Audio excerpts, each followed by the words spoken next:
कौन थी वो?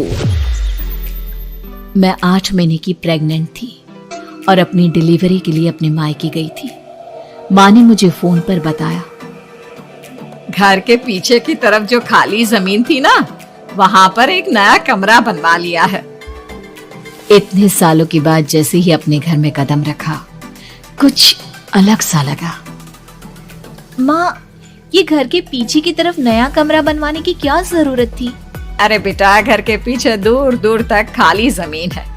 तेरे पापा को कई दिनों से लग रहा था कि यहाँ पर एक कमरा बनवा लेंगे तो ताजा हवा मिल जाया करेगी। अब तो ये सब छोड़ और चल जल्दी से दूध पी ले। माँ, मैं थोड़ी देर में पी लूंगी, आप सो जाओ। मैंने दूध का गिलास उठाकर उस खिड़की में रख दिया। पता नहीं कब आंख लग गई। अचानक से खिड़की के पल्लों के खड़कने की तेज आवाज आई। दूध का गिलास धड़ाम से जमीन पर आ गिरा। जमीन पर गिरते ही दूध का रंग लाल हो चुका था। मैंने खिड़की से झांक कर बाहर देखा। चारों तरफ धूप अंधेरा था। उस अंधेरे की तरफ से कुछ आवाजें आ रही थी, जैसे छोटे बच्चे आपस में खिलखिलाकर मस्ती कर रहे हो।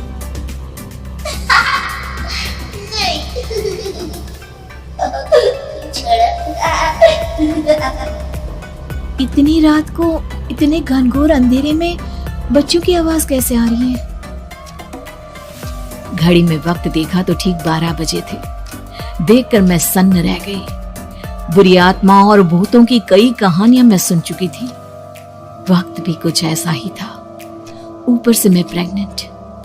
सुना था कि ऐसे वक्त में अक्सर बुरी आत्माएं औरतों का पीछा करती है, तो क्या मेरे पीछे भी? पसीने से तरबतर बड़ी मुश्किल से, जैसे कांपते हाथों से मैंने उस खिड़की को बंद किया।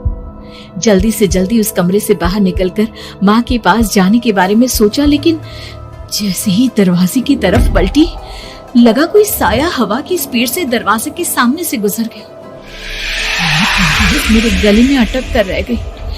मैं जोर से चीख कर माँ को बुलाना चाहती थी, लेकिन वो आवाज खुद मेरे कानों तक नहीं पहुंच पा रही थी। तो माँ तक कैसे पहुंचती? खिड़की के पल्ले एक बार फिर तेज हवा के झोंके से धड़ाम करके खुल गया और पूरी ताकत से मैं चीख पड़ी। जानती थी मेरी चीख की आवाज सुनकर कुछ ही सेकंड में माँ वहां पहुंच जाएगी, लेकिन ऐसा कुछ हुआ ही नहीं। मेरा कलेजा डर के मारे फटा जा रहा था। आखिर माँ ने मेरी आवाज क्यों नहीं सुनी? इतनी गहरी नींद में तो माँ कभी नहीं सोती।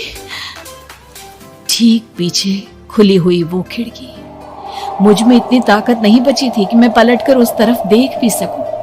हवा का एक सनसनाता हुआ झोंका उसी वक्त मेरे कानों से आकर टकराया। लगा जैसे किसी ने दबी हुई आवाज में धीरे से मुझसे कहा, चली जाओ यहाँ से। मैंने दोनों हाथ अपने कानों पर रख लिए और एक बार फिर ताकत लगाकर जोर से चीखने की कोशिश की।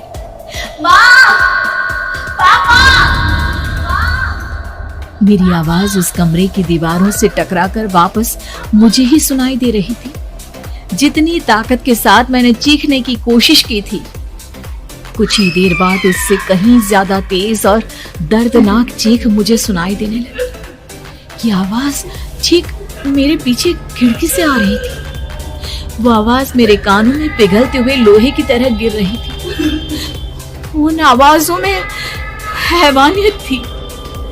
वो आवाजें किसी इंसान की नहीं है, इतना मैं समझ चुकी थी। कांप रहे हाथों से मैंने अंधेरे में कुछ ढूंढने की कोशिश की। तभी अचानक मेरा हाथ बेड पर रखी टॉर्च पर पड़ा। किसी तरह ताकत लगाकर टॉर्च का बटन ऑन किया, लेकिन ये क्या?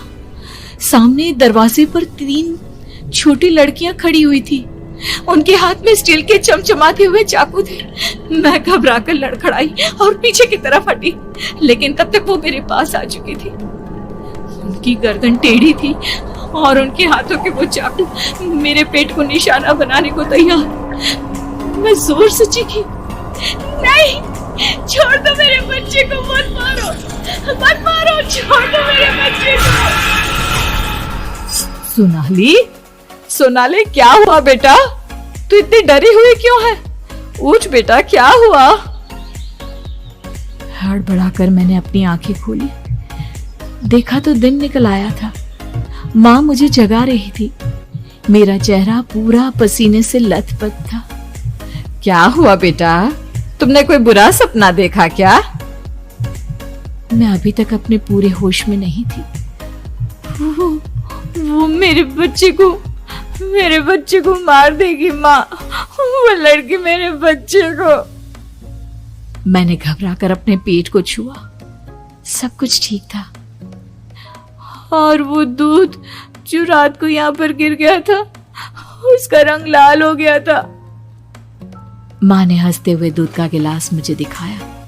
तुमने दूध पिया ही नहीं, पूरा का पूरा ऐसे ही रखा हुआ है। तुमसे कहा था ना सोनाली, सेहत के लिए लापरवाही ठीक नहीं बेटा। लेकिन मैंने तो सब कुछ अपनी खुली आंखों से देखा था। ये सपना कैसे हो सकता है? उम्मीद है कि आपको हमारी ये कहानी पसंद आई होगी। कृपया हमारे चैनल को सब्सक्राइब करें और सभी अपडेट्स के लिए बेल आइकन जरूर क्लिक